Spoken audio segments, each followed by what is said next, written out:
The Movies of the Meek, where we watch made-for-TV movies and miniseries so you don't have to.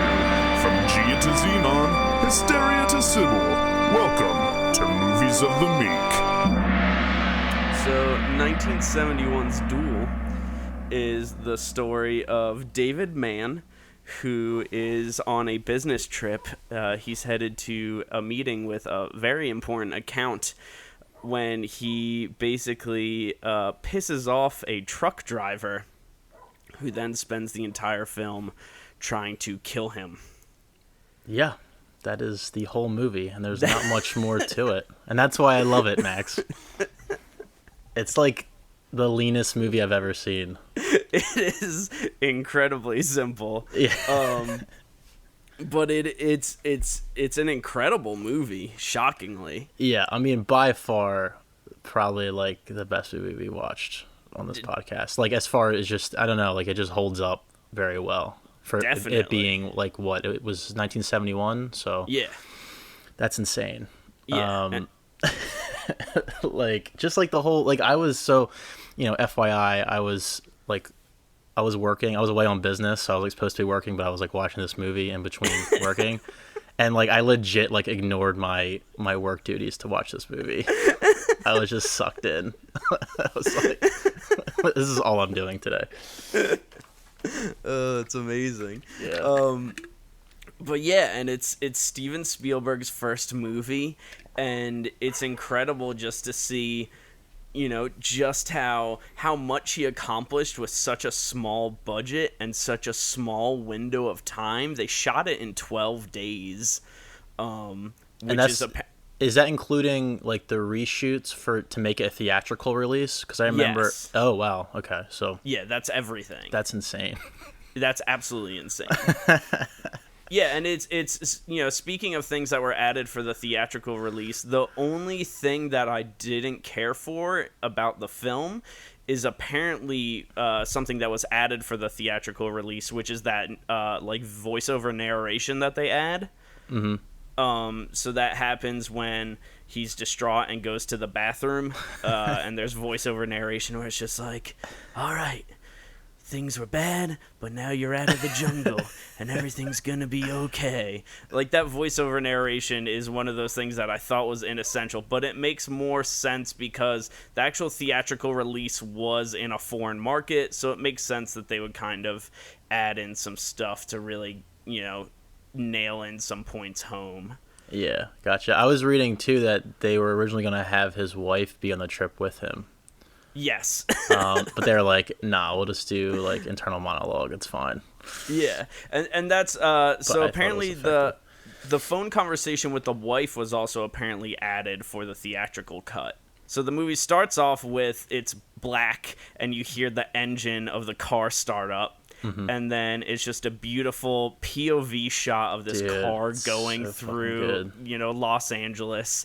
And one of the things that's really nice is that, it kind of gives you immediately this sense of this is his day in and day out. He's listening to the radio. These are the types of drives that he clearly has to go on all the time. He's listening to talk radio. And one of the stories that comes on is basically about a man that feels emasculated by his wife, which is basically, it's reiterated later on in the movie by David Mann in the gas station. The man that's in the radio show that's calling in, he's saying, basically like, I am the man, but I don't feel like the man of my house. And then later on, David Mann at the gas station is like, I'm not the man of my house, buddy. He reiterates that, and I think that the phone conversation that happens with his wife is basically to reiterate that concept for the foreign market, because it's a really subtle way to do that by having it on the radio.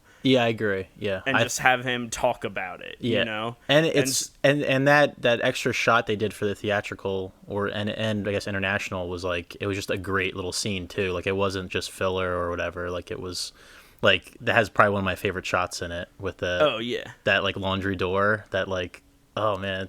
It's so like, it's so weird, but like, I don't know. I was like, that's just a cool shot to have in there for like a scene that was added extra, So. Oh, definitely. Yeah, and if anything, it if you want to dive really further like into what that could mean story-wise, it's kind of like him being surrounded by like this, this woman doing this chore. It's kind of showing that he's framed as the feminine side of this relationship, whereas his woman is like, how come you didn't stand up for me? His wife is saying on the phone, and she's saying, she looks at the kids, and then she's like, I mean, I was practically raped last night. Yeah, I was like, whoa.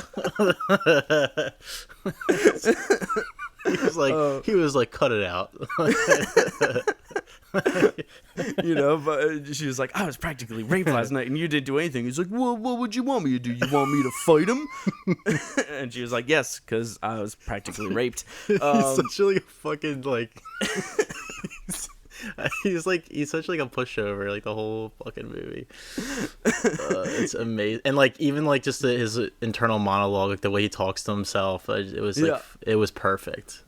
And 5 minutes into the movie, they introduced the antagonist. The stupid truck is going slow, and he decides to pass the truck, and then the truck passes him and goes slow again, and he's like, "No, fuck this truck," and he passes it again, and that's when the truck is like, you know what? I'm gonna fucking murder this guy. This is the guy. Yeah, this is it. This is one of my many victims. I will murder him. But yeah, and one of the things like we were talking about last week is you establish these subtle things and then they're reiterated and they become a bigger and bigger part of the plot.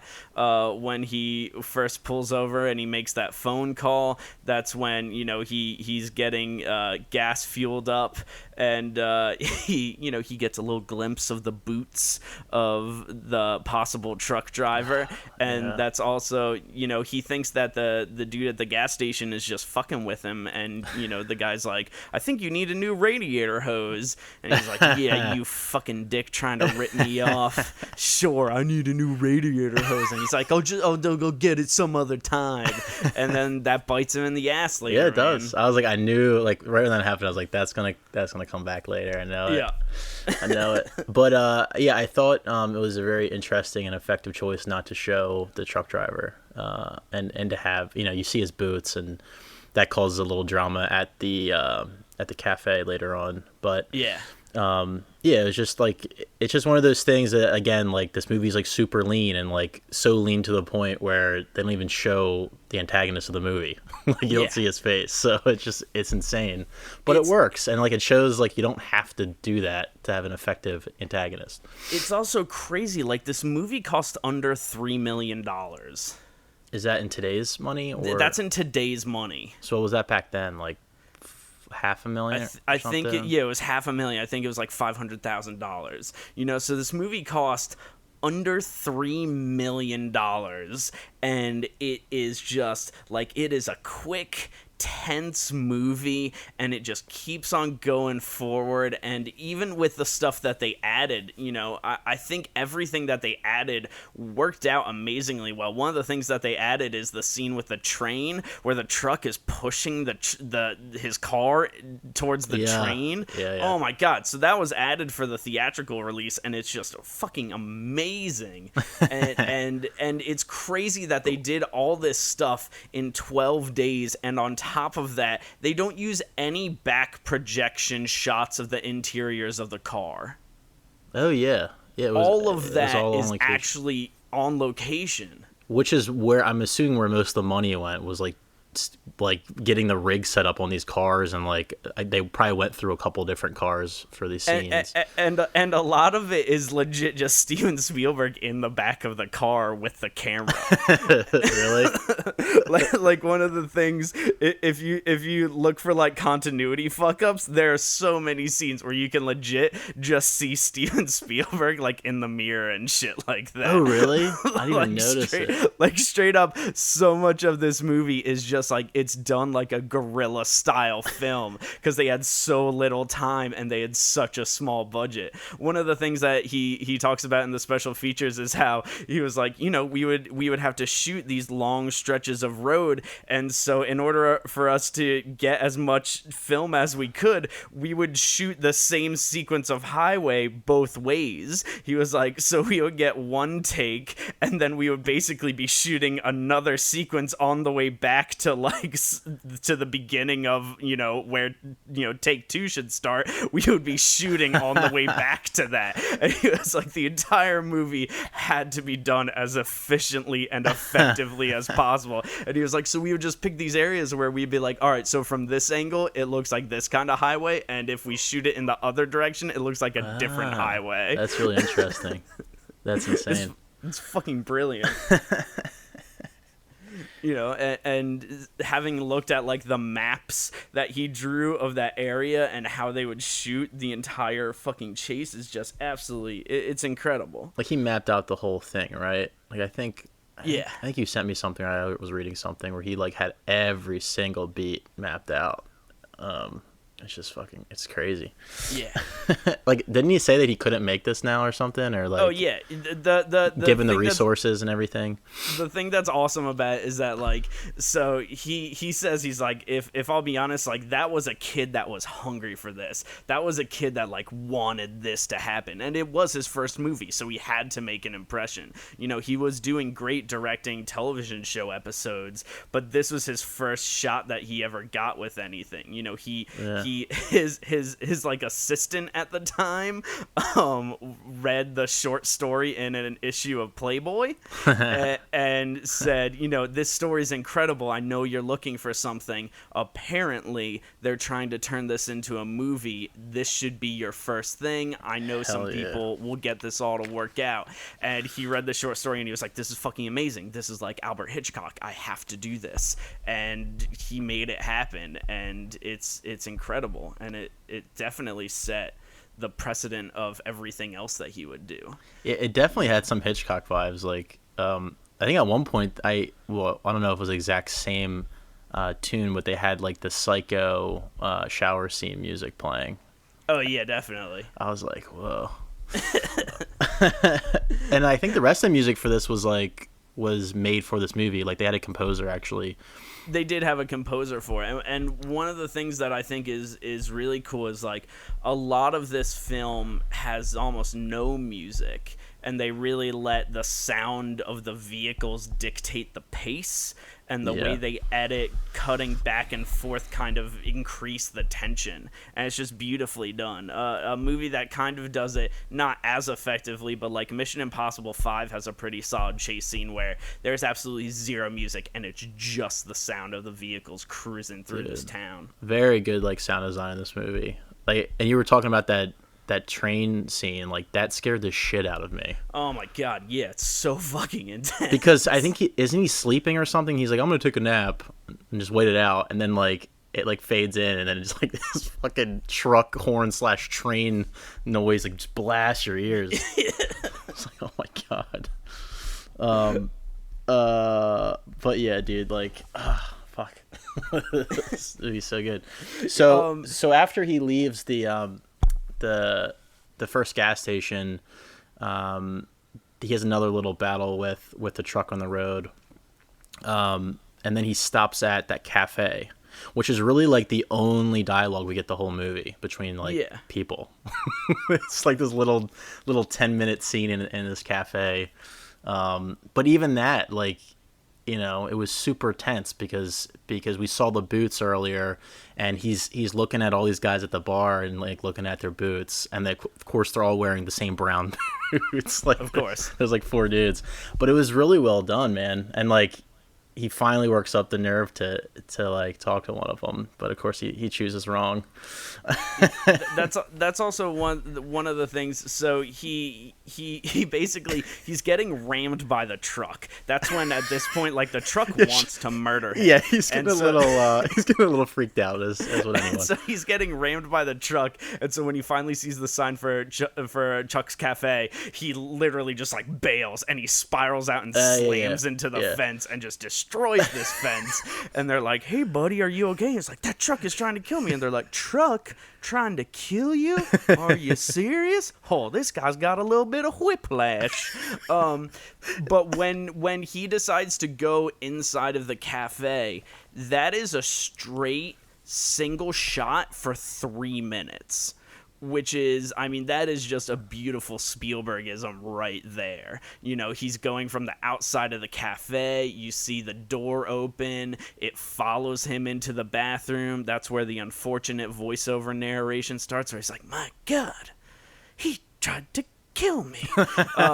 And then he cleans his face off, and then he ends up going back out into the cafe. Everyone's like, hey, are you okay? You seem a bit shaken up. And he's like, yeah, everything's okay. And then it goes over, he walks over to the window, and then boom, that's where he sees that the truck is waiting for him, and it's empty and it's off. And so he's like, fuck, I know it's in there. And that's when the first cut happens after a 3-minute sequence. That's all one shot. That's crazy. And it's just fucking amazing. It's and then, so good. And then we get more amazing voiceover.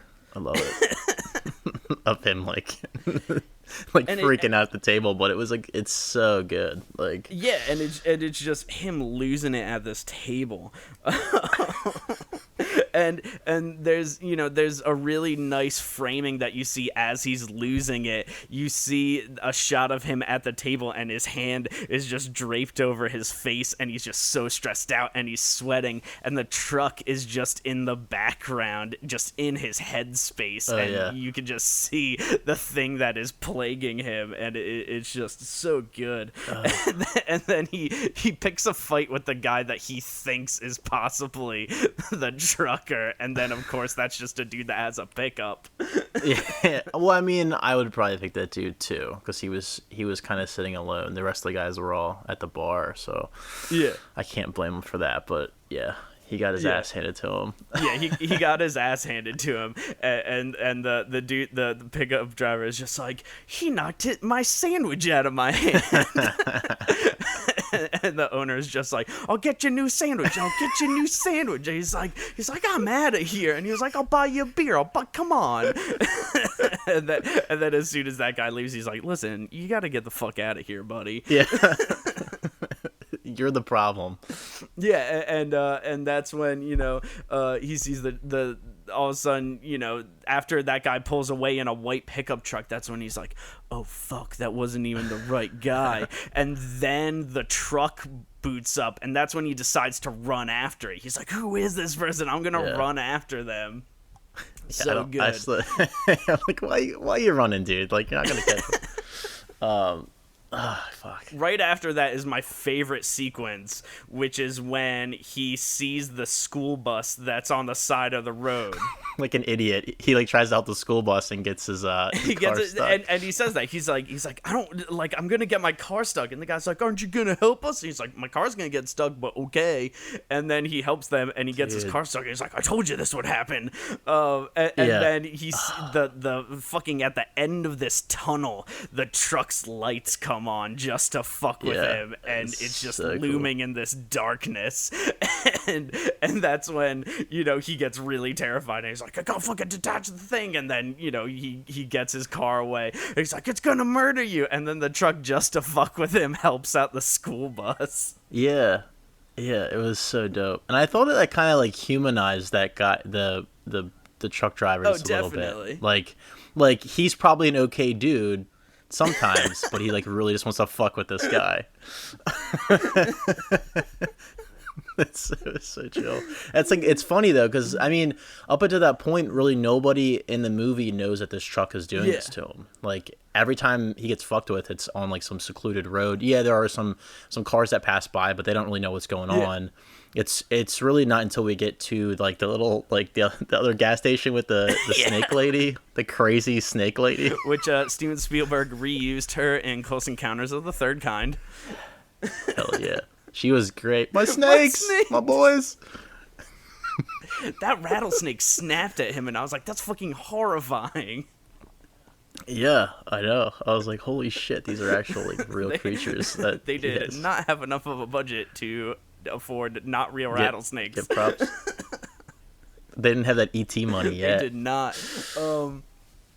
But yeah, and so when he ends up going, he sees that she has a payphone, and there's actually it's kind of like, it feels like a screenwriting joke where he sees that she has a payphone, and he legit says, "This is a weird place for a payphone," because it's surrounded by snake cages and it's in the middle of everything. It makes no sense other than to be hit by a truck. Yeah, of course. That seems like the ultimate like screenwriting joke. But yeah, and so when he arrives at the gas station, he's like, by the way, like check my fucking radiator hose, like I need a new one of those. And she's like, yeah, okay. And then he gets into the telephone booth and he tries calling the cops, and boom, the truck comes barreling after him, crushes the telephone booth. That's apparently another sequence that they almost killed him. What? Just because like they had these little flags that the truck had to pass, and they were like, once the truck passes this flag, it's like the point of no return, and you have to jump out by a certain point, and he jumped out like just a little later than he should have. Holy shit. Oh my god. But there's a whole bunch of that with this film. Like the very end of the movie, like they only were able to do it in one take. And also, at the very end of the movie, the door for the truck is open. And the reason that the door for the truck is open is because there had to be a driver, because the track that they were trying to use fucking broke. Wait, so he bailed? So there was a legitimate truck driver that had to bail out of that truck. Dude, so I thought, like, when I saw the door open at the, like, because it cuts to it right just for a second, I thought, like, the character in the movie jumped out. Like, I thought he was still alive for a second, but that was just for, like, the stunt guy to... That's amazing. But yeah, the track broke.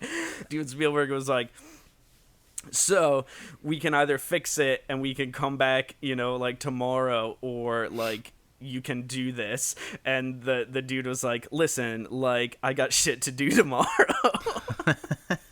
He's like, I'm just gonna jump out of this truck. It's fair enough. Oh, but yeah, the last like standoff was great. And that like slow-mo shot of the two cars getting crushed in the boulders. It's incredible.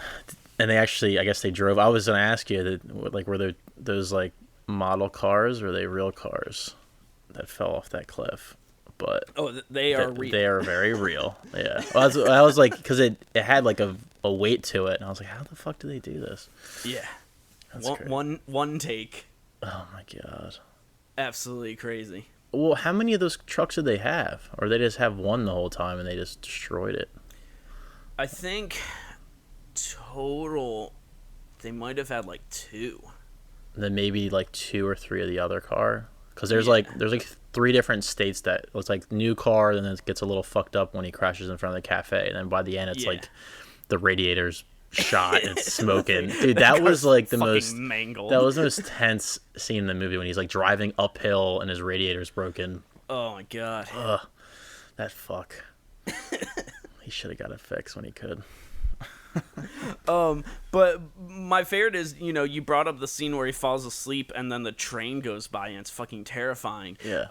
That scene is fucking awesome to me, just because of the fact that I had that thought. I was like, if this dude is hassling you, like, why not just pull over at the side of the road and take a nap, and just wait for him to bail? And he does that. And I was just like, oh, never mind. So me being logical, of course, even fails in this movie. Yeah. If you pull over and take a nap, this trucker is just going to wait as long as he has to. Yeah, both of them, like, just wait it out. Like, the truck's like, fuck, I'm going to wait. And he he just waits further down the road. Like, there's no escaping this.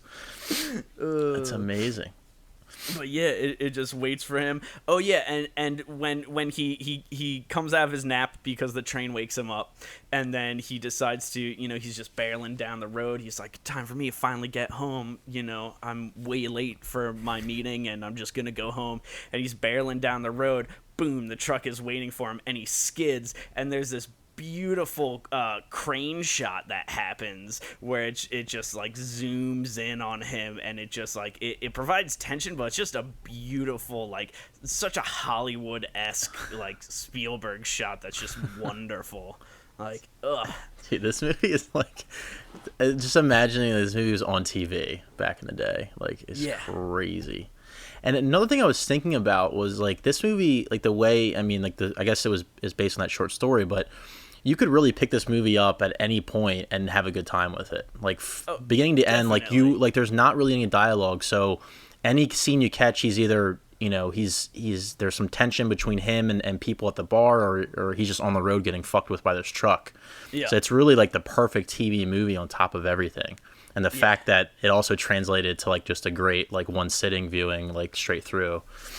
But yeah, and you know, and so he's getting away from the truck, and he's fucking terrified of the truck, and then finally it's pushed him to the brink of madness, and he just guns it. He's going like 80 miles an hour in the most insane places. He's like mowing over fences.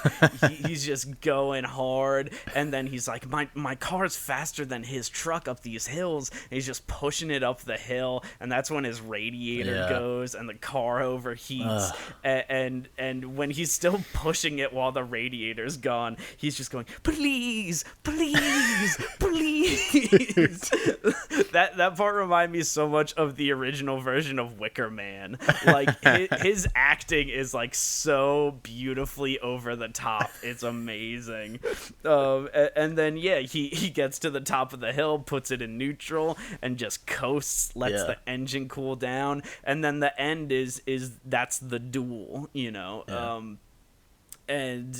And I will say, you know, I think if we are going to think of this movie as having a character arc, the arc is that he went from this feeble, emasculated man to a man that was pushed past the brink of madness, and he has to defend himself, and he literally has a fight to the death.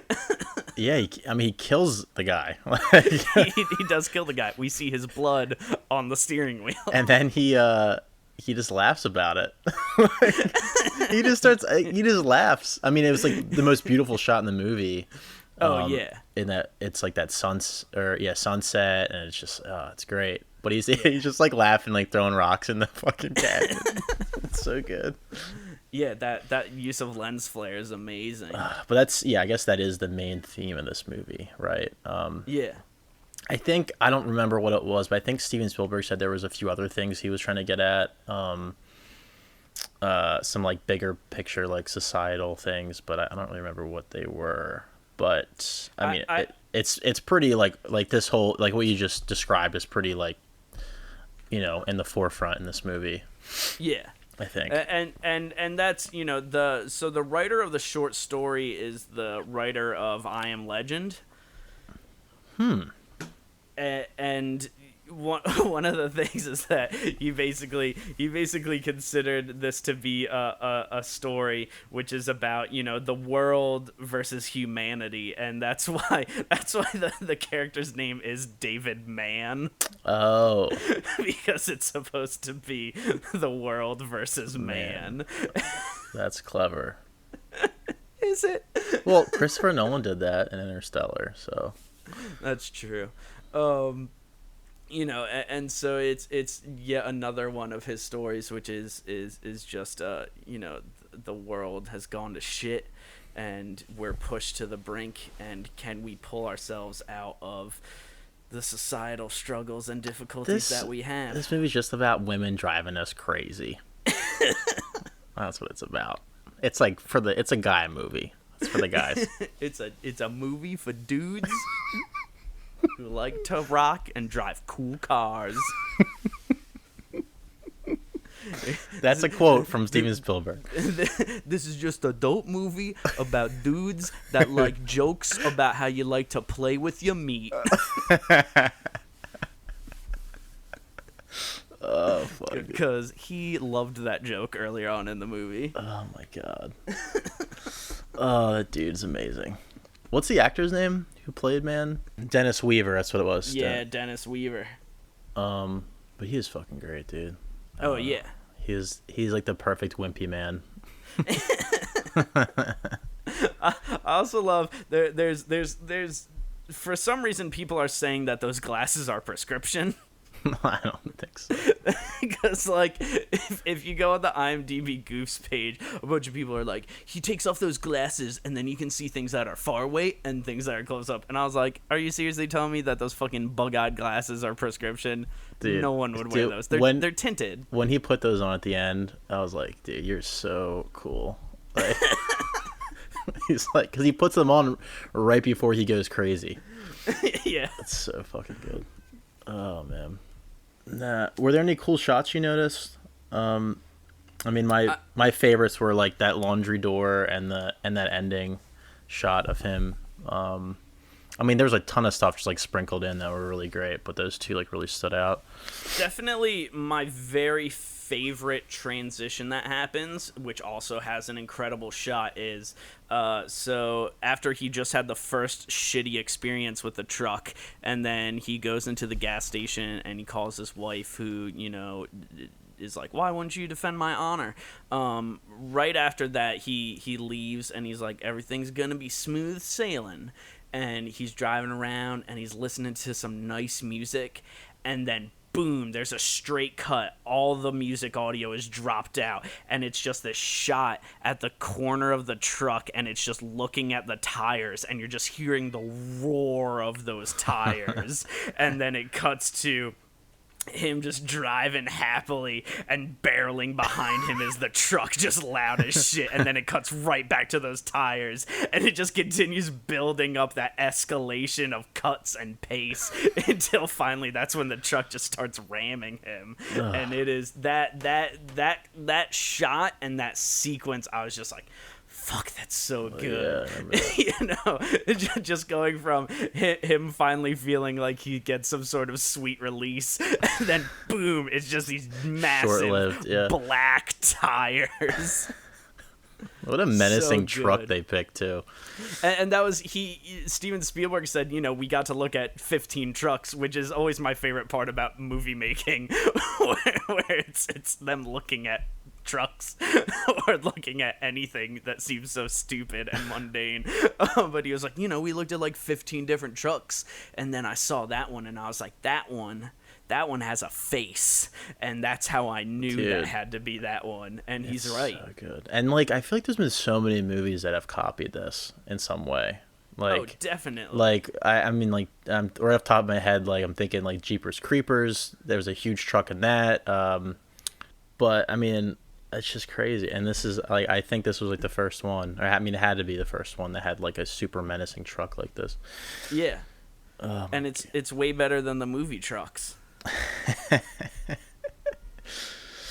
looking at a picture now. Oh, you said the license plates on the front bumper are like trophies. Is that what you were saying? That's so cool. I saw that and I was like, oh, he has quite a collection there. Yeah. Oh, that's good. That's so good. And that was, you know, until I heard Steven Spielberg say that those were supposed to be trophies from his other killings, I originally just thought that this was a trucker that had been doing it for forever, and so those were just the states that he had lived in and been, you know, he's been a trucker for so long that at this point he has like 30 license plates and he's just been using the same truck the entire time. But and then Steven Spielberg is like, yeah, so those are from other people that he's killed, and I was like, that's so much better. That's amazing. It's so good. All right, so are you ready for some IMDb trivia? Oh yeah. All right. During the chase, a parked sedan resembling a squad car is seen, briefly raising Dennis Weaver's hopes, but it turns out just to be a service car for a pest exterminator, and the name is Greblips, which is just Spielberg in reverse. Oh, wow. That is some trivia right there.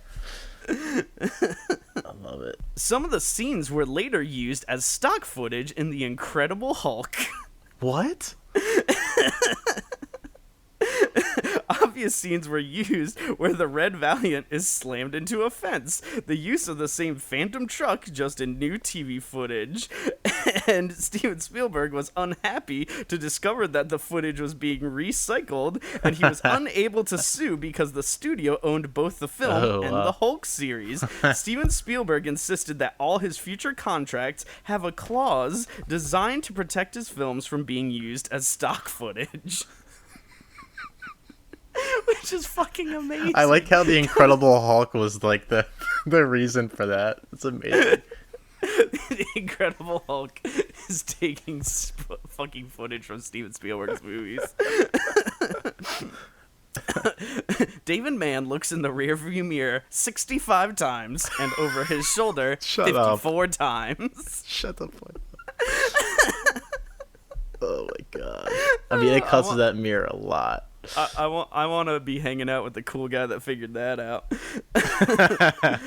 Oh, okay, so yeah, they talk about this here. While filming the shot where the truck drives off the cliff, a piece of machinery designed to keep the truck traveling in a straight line without the driver failed. Instead of calling a halt, the driver, who had an important engagement the next day and didn't want to miss it, stayed in the driving seat and only jumped out the very last second before the truck went over.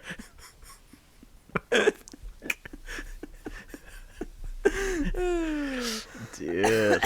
Honestly, I want to hang out with that guy. Yo, right? Oh, man. Now for some IMDb goofs. The glass of water at Chuck's Cafe is half full after being completely gulped. Oh, man. That always happens in movies. All right, are you ready for this one? Yeah.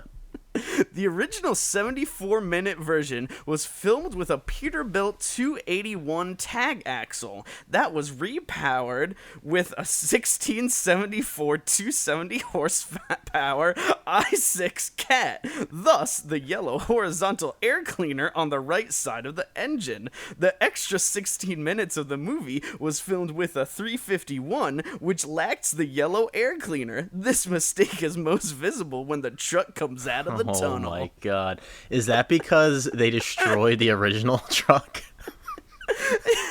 Yes. That's actually a really good find. That's like so insane. I know.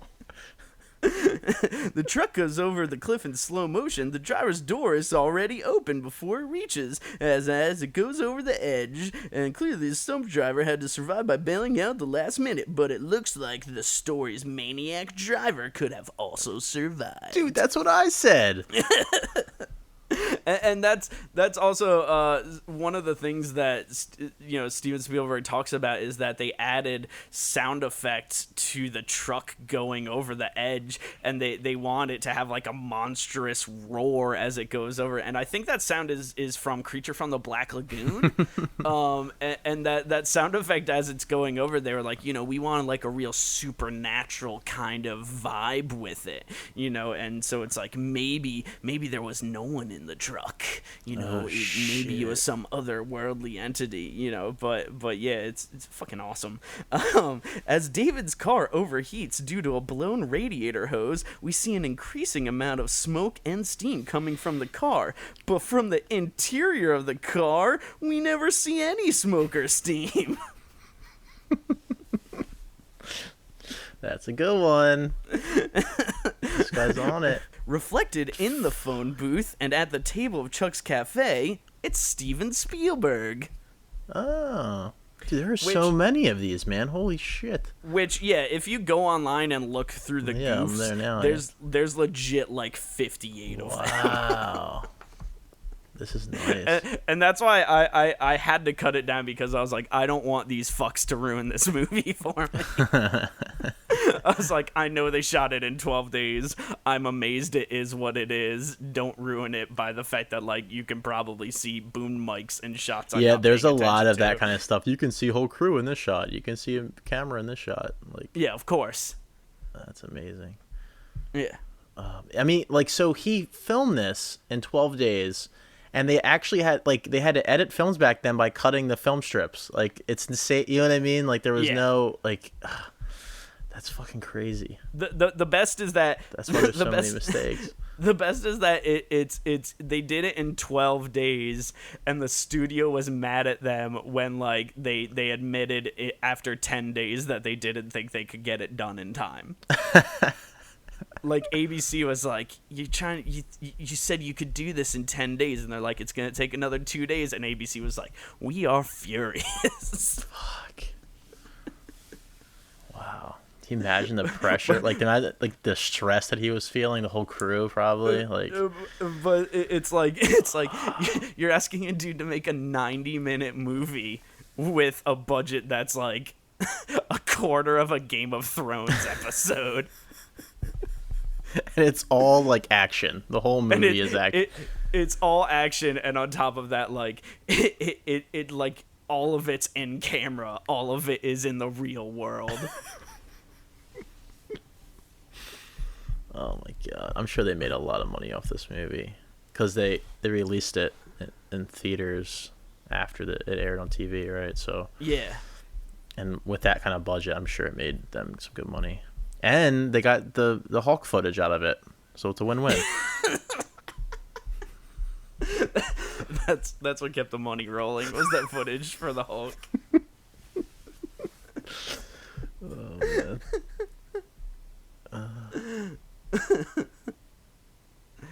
But yeah, I got nothing else to say. It's a good movie. Yeah, it's so good. I'd recommend it to anyone. It's on fucking YouTube. Like, just watch it on YouTube. I don't know. I feel like this is a movie like everyone should own. Yeah, it's crazy. Yeah, I don't know. You can see its influences today. I mean, Fast and the Furious, right? Like, come on. Next week, we'll be watching the masterpiece Monsters and Mazes starring Tom Hanks, which is available in its entirety on YouTube. Oh, I like the sound of that, man. I'm tired of buying movies. What's it called? Monster and Mazes? Monsters and Mazes. It is an anti-Dungeons and Dragons propaganda film. What? Starring Tom Hanks as a boy that becomes obsessed with the game Monsters and Mazes, and so he starts hallucinating that he is inside the game, and so he decides to go to New York City because he has to go to the top of the two towers and basically kill himself. What the fuck are you talking about? Whoa. I legit found out that was a made-for-TV movie like 2 weeks ago, but I watched that as a kid and I loved it so much because like as a 13-year-old I was like, this movie's fucking insane. Whoa. I feel like I've seen this before. This is like bringing back some kind of memory. Oh man. All right, I'm excited about this. Next week we will be doing Monsters and Mazes.